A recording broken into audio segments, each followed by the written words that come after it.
Stage 15, and the last opportunity for a breakaway to go to the line before the second rest day, 195 kilometres from Seregno to Bergamo. Big group as expected, getting away, featuring two of the best climbers in the race, going shoulder to shoulder, battling for points at the first climb of the day, the only Category 1 climb. Ben Healy riding away from Aino Rubio, the winner just a couple of days ago in Switzerland. Ben Healy then taking a massive leap in the King of the Mountains competition, picking up 40 points. After that, it was the first sprint of the day at Nembro. Davide Ballerini crossing the line there in first place and picking up 12 points in the Maglia Ciclamino. Then came a series of two categorised climbs. The Selvino climb went to Ben Healy, again ahead of Aino Rubio, extending his lead in the King of the Mountains competition. And those two continuing to duel, the two big favourites incidentally, to take the stage as well.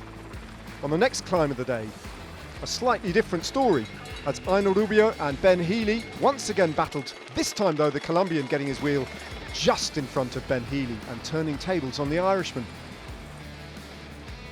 Then a group of three riders getting away, Ben Healy with Brandon McNulty and young Marco Frigo of the Israel PremierTech team as they headed towards the finale. Ben Healy trying on the final categorised climb of the day to distance Brandon McNulty, taking a further 18 points over the top of the last Cat 2 climb, and McNulty just off the back in second place, with Marco Frigo crossing the line in third. Those three riders going clear.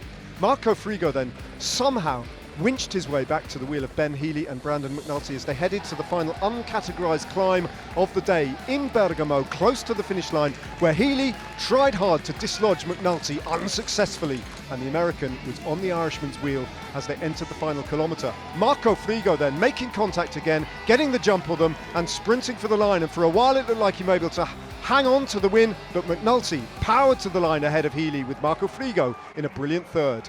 McNulty's first ever Grand Tour stage victory.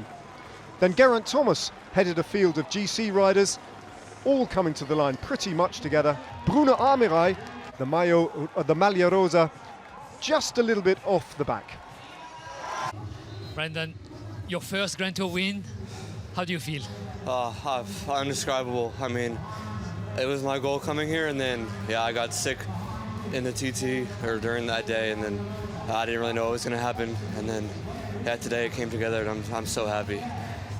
Job done for Brandon McNulty. He hasn't won often, but this was big.